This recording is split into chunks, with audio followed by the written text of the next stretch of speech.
Good excuse me. Good afternoon. How's everybody today? And glad you could join me on this cloudy afternoon. Looks like outside. In any case, today I'm going to take you into a different direction.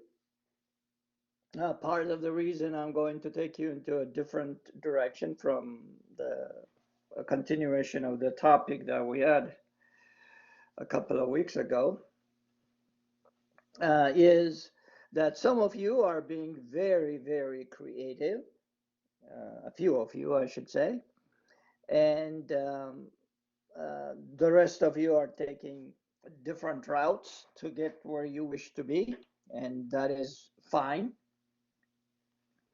My job is to encourage and to mentor and to support different of you in different ways. And so for those that are very inquisitive, that are working very hard and are very creative and wish to explore more on their own, there is always a reward at the end. But in the meantime, too, there is a reward in terms of pushing you and in that push, giving you more tools and more ideas to excel. And so today, that is what I'm going to do. And I will talk to you today very briefly, not in huge detail, but very briefly, in the way we value professional sport franchises. And this will take you into a different dimension. How is the value of a professional sports franchise determined? And I think for you to have a little bit understanding here would be huge, because if you didn't have this little bit of information, having gone through this course, this experiment, this seminar, as it were, I think I would feel a little bit shortchanged there. And so that is why I am giving you this approach. But this approach is going to be an econometric view, a little bit different than most of you that may have seen it in other business classes, if you have taken any. But because you're going to be economists, I need and have an obligation to show you different techniques of how things are done. So it's in that spirit that I present the valuing professional sports franchise, but using an econometric approach. Now, to begin, however, I think a reminder would be useful.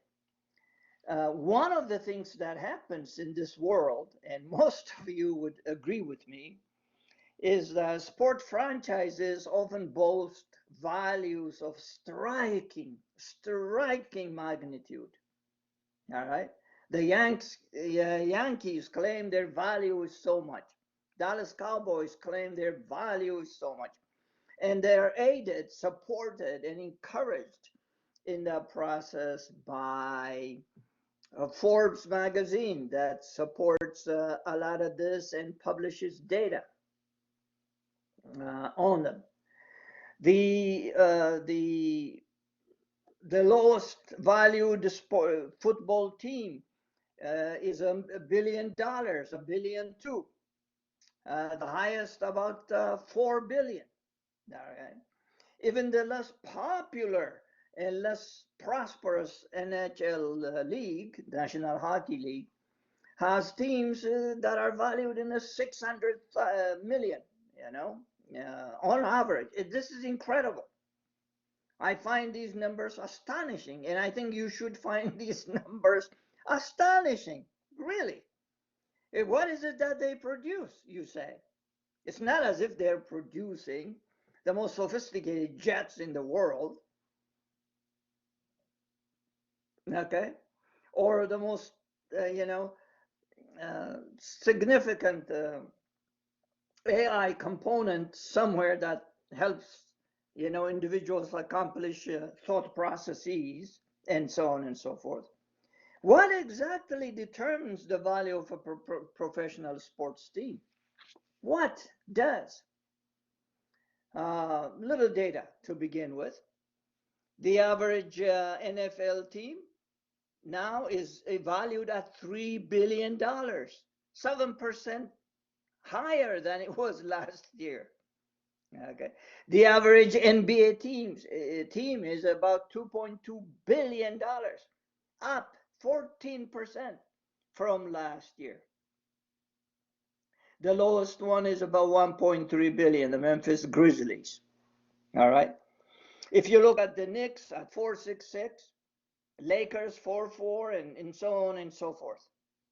These are incredible values. Chicago, in our own state in Chicago, 3.2 billion. Really? Chicago Bulls, 3.2 billion. The Cowboys claim that they are about $4 billion. So are the Giants in New York, the Patriots and the Rams. I think perhaps I can understand the Rams because they're building a stadium that's about what 3 or 4 billion itself, like a space, a space entity of some sort. The Chiefs that currently are valued, at least they tell us, about $2.5 billion, an increase of 9% over last year. This is incredible. Now, do these teams lose money over time? Yes, they do, particularly now, sometimes with COVID-19.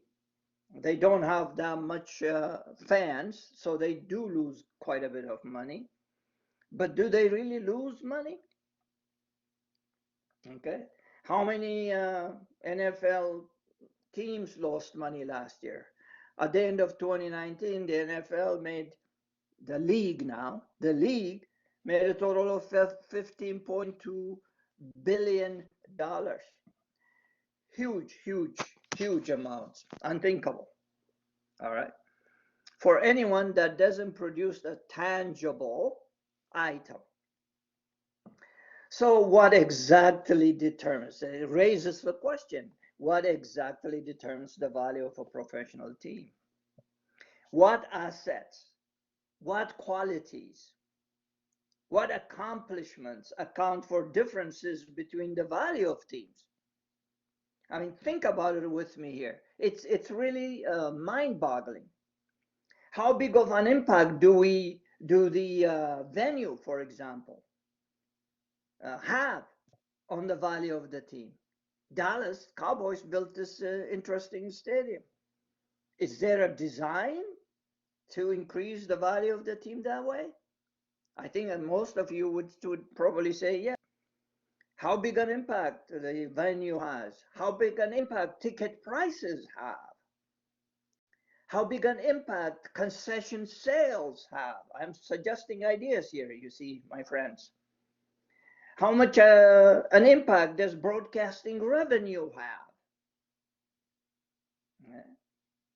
And how much an impact does performance, the team's performance overall on overall value? Okay, what impact do these have? Furthermore, you might even ask, do these variables interact with value differently among leagues? These variables, I mean, like venue, ticket price, concession sales, broadcasting revenue, and performance. Do they interact with value, okay, among the leagues? It may be true for one team. Los Angeles is building this unheard of kind of stadium. Okay, we can account for that, the venue. Dallas has what it has. The Las Vegas Raiders have this 2 billion plus stadium. Okay, maybe you can say that accounts for some. Well, how about when you consider the league? I give the example of the NFL in naming those teams. Chicago has the same old stadium, well, refurbished. And Green Bay has the same old Tundra. stadium, a frozen tundra stadium. All right. Do these account for the difference in value among the various teams? On the other hand, can revenue sharing schemes like they have in the NFL, payroll limits, the cap. By the way, for the NFL, the cap this year is $198 million. You can't exceed that. But if you exceed, they will look the other way and say, well, we penalize you. Okay. Payroll limits, unique features of the sport account for these differences. Okay, to determine value, one has to understand these things. One has to be able to answer these questions. And so what I will do is present at least 3 ways this is done, and then give you an econometric approach to this one. And that's the goal of today's discussion with you, my friends. So there are several approaches to valuation, determining the value of a team. Okay. One of these is, I'm going to call it A, is what's known as cost or asset based approach.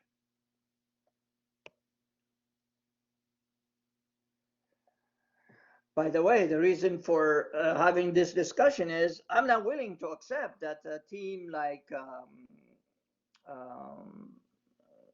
Dallas Cowboys is worth $4 billion. It may be worth 6, and maybe worth 3. But I need to. This number came from somewhere, and we need to understand where it came from. In this case, in the cost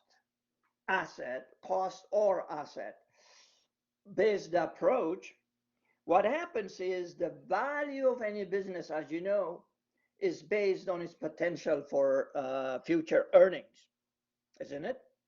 If its future earnings are going to be high, its value today would be high, right? By the way, the value of anything to you, to me, to Marie is what you are willing to pay for it, what I am willing to pay for, what she is willing to pay for, right? The value of ice cream, a scoop of ice cream, to me is what I am willing to pay for it at a point in time, time and place utility, right? So the value of any business is based on its potential future earnings. In this case, we're making some big assumption and a realistic one. So there are 3 common approaches to evaluation. First is the cost or asset based approach. Okay. This centers on the principle that an investor will be willing to pay more for an asset than it would cost him to obtain another asset. Okay, that produces the same future cash flow. That's what cost or asset-based approach means. Okay, it's a principle that an investor will be, I should say, unwilling to pay more for an asset than it would cost to obtain another asset that produce the same future cash flow. In that case, you go to the other asset if you see the future earnings are going to be different, right? So common measures, though, of cost are replacement. When you say cost, replacement and reproduction cost, right? So you look at replacement and reproduction if you're looking at cost. Right? These both, as you might see here already, indicate the amount an owner is willing to pay to obtain the same cash flow from the asset. That's what it really means. Okay. For professional sport franchises, the cost approach is not as helpful or reliable as it would be a valuation of other methods. Because in professional sports, there is the prevalence of intangible assets. You see, these intangible assets in these franchises make the replacement or reproduction. I wrote those words because that is key, you see. Make the replacement and reproduction cost approach inadequate. While most assets can be valued this way, while most of assets can be approached in this way, the cost or asset approach doesn't help you in professional sports because of intangible assets. Because if they are intangible, how can you put the replacement or reproduction cost to them, you see? So we abandon that one. This is one of the ways you evaluate an asset, you value an asset. But there is a second way too. The second way is called the market approach, or sometimes known as sales comparison approach. I write these so that it becomes available to you, and you will know how to deal with these things should you encounter them. So the second approach is to look at sales or market approach. The market or sales comparison uses principles of competition in a free market economy and relies on the assumption that in equilibrium, the price of an investment will apply to similar investments, right? With some modifications, of course. So when you look at actual data from sales and other transactions, as an analyst, you can make comparison by noting the difference between the franchise to be valued and other recently traded franchises, other recently traded assets. That's what the market sell comparison is. If I want to buy a house in a neighborhood,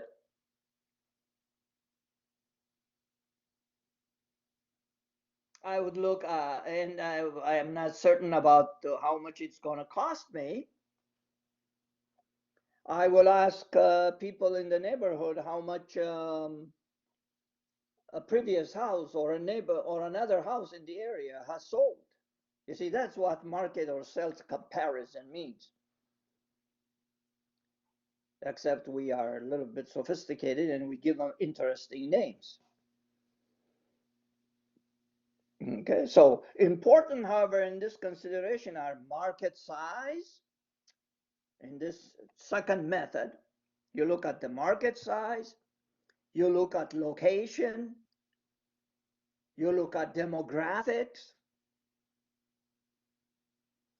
you look at the venue, meaning the venue ownership, whether the stadium or the palace or the place is owned or leased, okay? You look at that. And then you look at the venue revenue, right? How much revenue has it been generating? And finally, because we're dealing with the sports franchises, you need to look at local television agreements, if there are local television agreements. I'm glad we're recording this so that's available to you. But this is a really interesting approach. This approach to valuation is made more, it can be more difficult, however, because of a lack of available data. As one of you discovered, that all data is not equal. But that's a lesson you learn by doing, by trying. Okay, but the market sales approach, while it allows you to look at market size, location, demographics, venue, ownership, or lease terms, okay, and venue revenue, as well as local television agreements in sports franchises, it is difficult to get all of this data as available and as comparable between franchises because there are variabilities in franchise value. So you have to make some adjustments. You don't just take all the data as it is. You have to interpret it. You have to filter it. You have to smooth it. You have to manage it and massage it sometimes to make sense based on some theory, obviously. So that's the market sales comparison.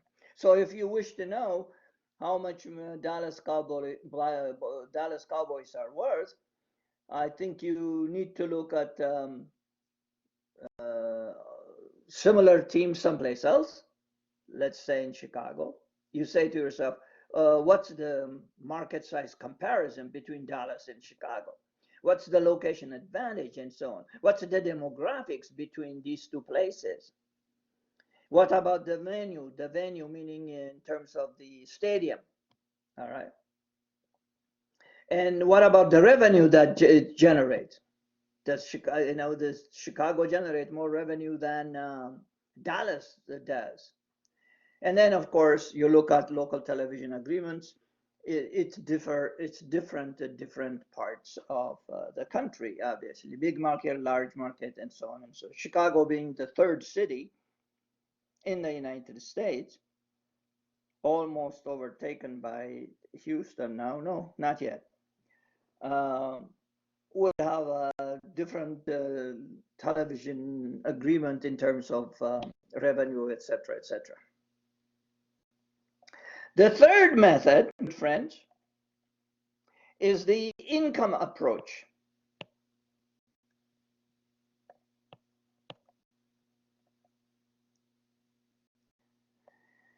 When I talk about the income approach, I am reminded of the income approach of calculating gross domestic product. But in that case, we say it's the incomes approach to calculating gross domestic product rather than the expenditure approach of calculating gross domestic product.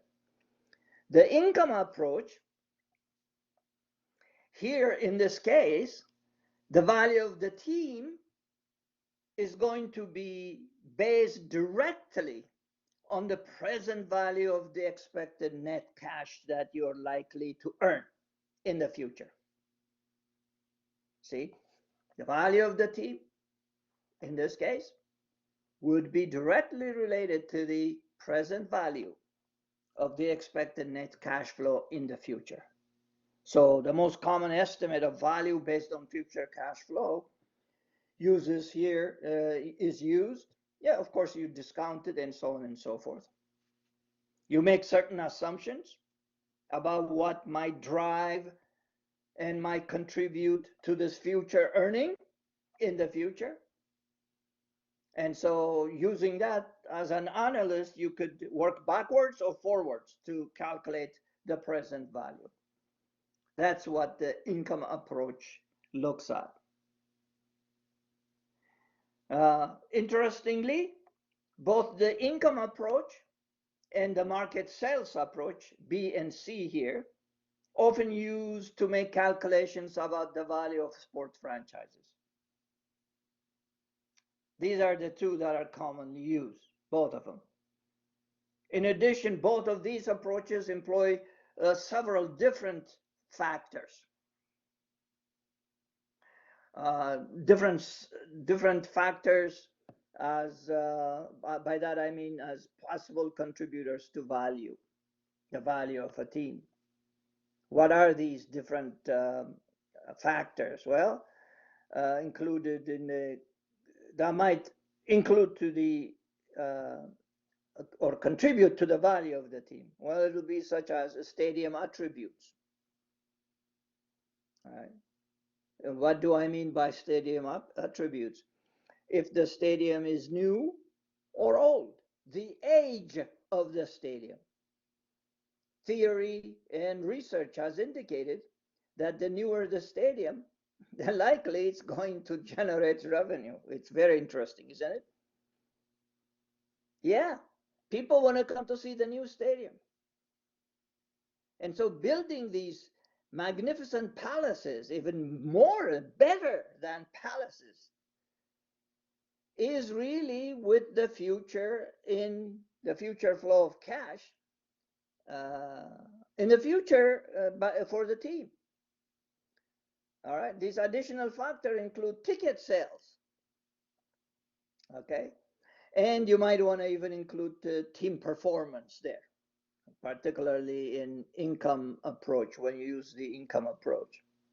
All right, so these are the kinds of things that are used in market valuation of a franchise. I went over it in general, but having taken this seminar with me and this discussion with me, I want you to have this in your pocket so that you know these are the ways they they calculate them.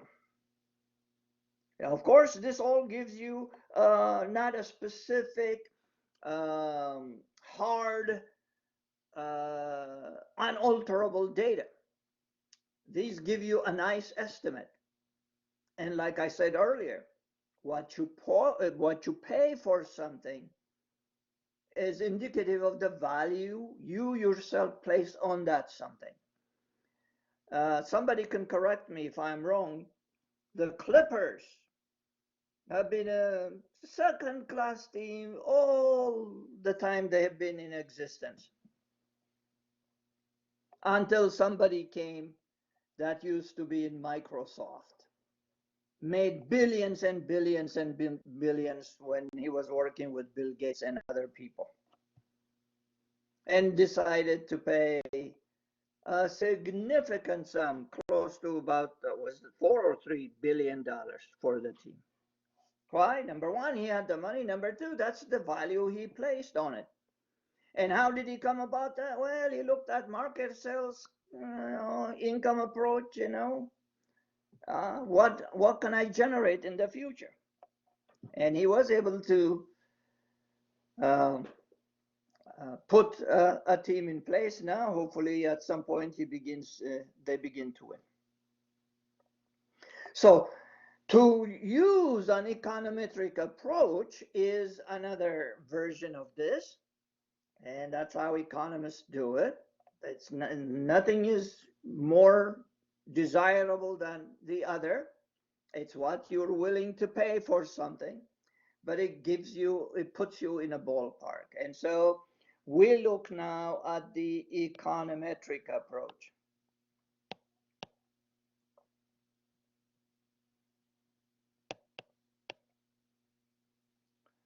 Marie, you can correct me as I go along here if you wish to, and please interrupt any one of you, Thomas and others.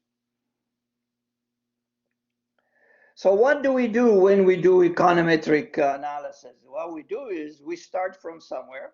We determine valuations of franchises, let's say in the NFL and NBA. Let me just limit it to those two.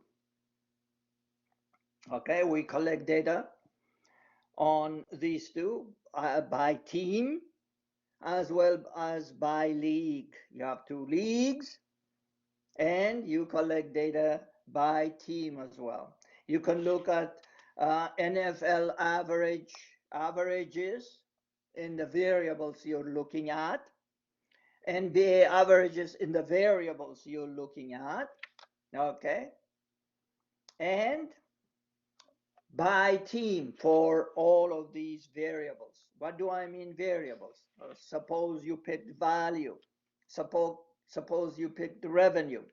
Suppose you picked payroll, another wages. Suppose you pick the stadium age. Suppose you pick the stadium capacity. Suppose you picked attendance. Suppose you picked ticket price.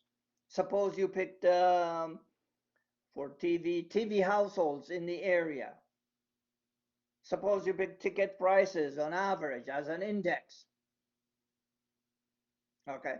Suppose you pick those variables as explanatory variables.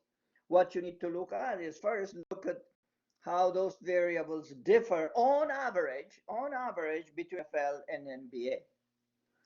So you take the average value for the team, or the revenue, I should say, and compare them. Let's say NFL is 2 billion, NBA is 1 billion.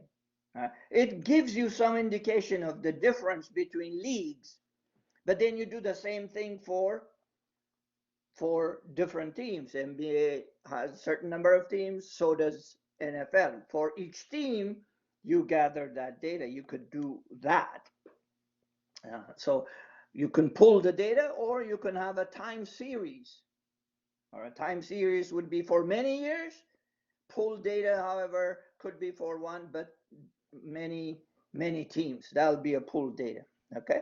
So you can start this analysis that way. You quantify the various factors that you might think affect the value, because we're interested in value now, you remember. Okay. Value of a team equals is a function of, that is what we're saying. Value of a team, such as revenue of the team, the payroll of the team, the age of the team's home stadium, home attendance, ticket prices, and the number of television-owning households, and so forth. So you collect this data for every team in both of the leagues that you have chosen, or just one league that you have chosen. And then apply a simple regression analysis and develop a model to explain differences then in the value within the league or within the teams. Okay. And from that point on, then you start to interpret the coefficients. That's what you would do. All right. So let's look at then what happens when you do that. Someone tried to do a study. This is a few years ago. It's not new, and tried the following model: value as a function of revenue. That's what they tried to do. The value as a function of revenue. So you look at value over the years. What is declared value over the years, and revenue over the years, to determine for a time series analysis. Or you take value for each team, team A, B, C, D, and all the way down here, revenue for that same team, team I, A, B, and so on and so forth for years. And you regress that against these variables, like so. It will give you a certain kind of a feel. And if this doesn't work, because data are so variable, and in some cases, one set of data is so small compared to another set of data. By that I mean, one team may have a value of 4 billion, another team may have a value of only 500 million. Big difference there. You try, this study that I was trying to refer earlier, tried to fit this kind of regression analysis, but to make it stronger, also decided, I will write it at the bottom in different color, the same thing, but except the log, okay? Natural log, value as a function of log revenue, okay? Why? Because here you can pick up, by the way, Ellen, you can pick up a small value and you can account for the variations, big and small, and so on and so on. By the way, Marie, in some cases, when the data becomes unchangeable or doesn't make too much sense because some data is so minute, another piece of data is so large, you can try log, the natural log, and see what it captures in that moment. When you do that, by the way, you're almost calculating the elasticity in that case. The coefficients will be interpreted in the form of elasticity. All right. And then interpret the results then accordingly. All right. So this one study, let me get to another page. All right. Did log value. Nope, value. Let me just start with value. Value as a function of revenue. But there was a problem in this thing as I review it and as I look at it. The idea here is the revenue that this is going to generate is gonna give you an idea of what the value is gonna be for this team. The problem here is there is huge multicollinearity that you're going to see, because the factors, now this is an important point I'm going to make, the factors that influence revenue actually influence value, you see. You can't depend on revenue to be an independent thing out there. Revenue itself is in turn influenced by something else. So the best thing to do when you run into that kind of a problem, that this variable here on the right side, it has other things that influence it, and those things also influence value, the best thing to do is run a regression between value and revenue. Okay? Either as real values or log if you want to. Okay? And see how correlated the two are. Look at the correlation. If there is perfect correlation, this is the kicker now. If there is perfect correlation between revenue and value, toss revenue out and do something else. And here is what you're going to do. I give you a new page. So now you see what you're going to do is, if there is significant correlation, almost perfect correlation, and I think that's what you will find. In that case, that's what the individual found. And then an adjustment was suggested whereby the individual tried that again, and I think I'm not sure what the result is likely to be. So now what you do is, if there is a perfect correlation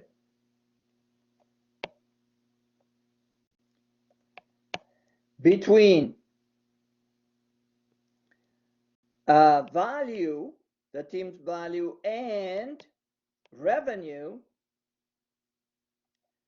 just go ahead and find what influences revenue first, jot those variables down, okay, and run those variables against revenue. So that's the first one. The second thing you do is, now you have revenue. You see, now you say revenue is a function of different variables.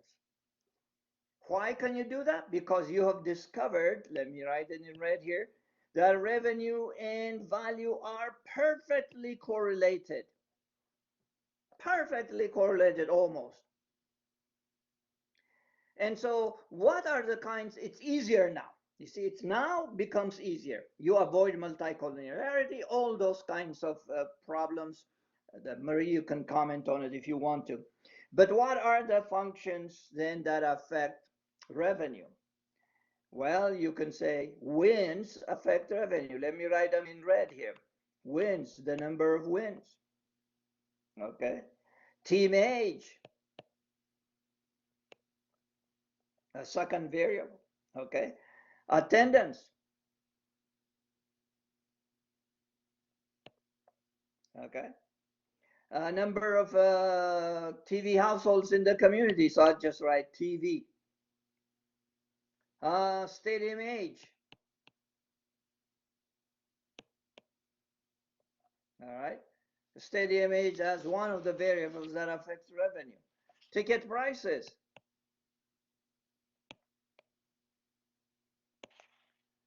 All right. As some index, of course, as some variable. Now, the thing that is not included in this is something I need to address right away, is the question of what if there is another team in a big city? It's a big city and there is another team. All right. By the way, you collect revenue for each team and wins for that team, wins for that team age and stadium age and so on and so forth, right? So what happens, question, if there is a second team in town? In big cities, you find a second team. Chicago doesn't have a second football team, but it has a second baseball team, assuming you chose baseball as one of them. New York has got quite a few teams of all kinds. So this question is going to be addressed, and Marie is an expert in this, using a dummy variable.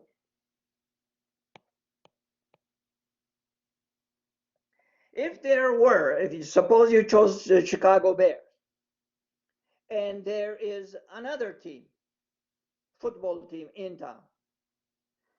In that case, when you enter the data for Chicago Bears, the dummy variable will be given a character of 1, a value of 1, indicating there is another team. Okay. In those cases where there is no team, it becomes a 0. So dummy variable takes the value of 0 and 1, 0 and 1, depending on the circumstances. All right. This method here, I am just telling you the econometric approach to doing calculating, gives you a lot of flexibility. Okay. It helps to determine predictors with some important values out there. Very, very useful. Okay. And you can assign value. So how is it that you assign value then? Okay.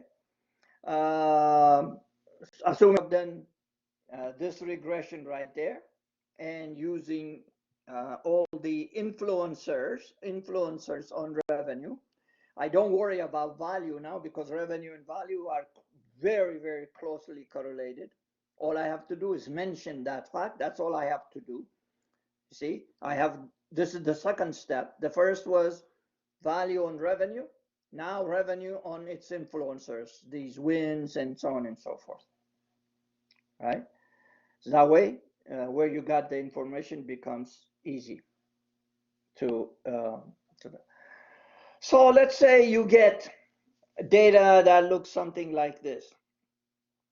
You run the regression and the intercept term gives you, let us say, 3.099. I'm just picking numbers here. The variable wins, the number of wins, gives you 0.26, some number, okay? A stadium age, down here, stadium age, gives you a coefficient of, say, negative 0.002. Just random numbers. What your interpretation is going to be is the value of the team. Okay? It starts, given this graph right here, the minimum value of the team starts at 3.099. That's what it says. That's the intercept term. That's the minimum value of the analysis that you're doing. And after that, it either goes up this way, or goes that way, or goes in that way, or a straight line. Okay, so the intercept term means that. Okay, then wins add 26% to value every win. That's what it means. All right, the more wins you have, your value will go up by 26%. How about the stadium age? If it's an old stadium, it reduces your value by a very tiny percentage. But then you have to check whether that's significant or not. Correct, Marie? Yes. You have to check whether this is significant or not. In fact, you have to check if all are significant or not. Okay? That's how you eventually interpret it. So depending on your choice of these variables right here, you can add up the fractional contributions, the percentage fractional contributions each variable makes using econometric models. Each variable makes a certain contribution, and then add them up to give you that value.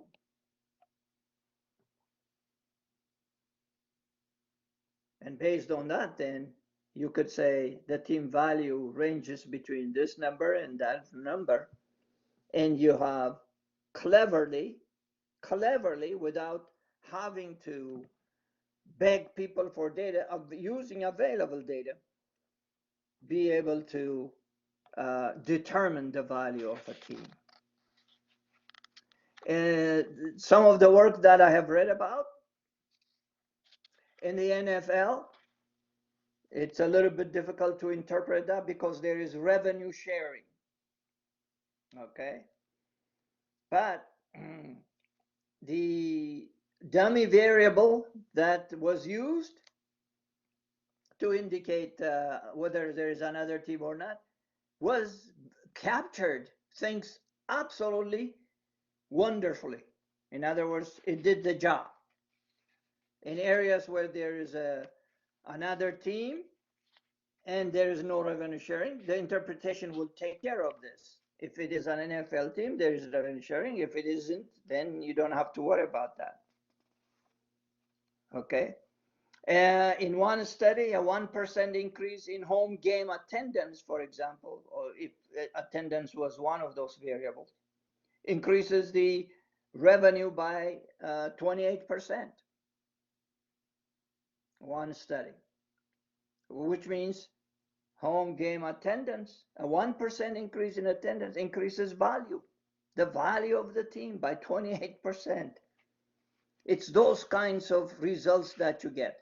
The beauty of the econometric model is it tells you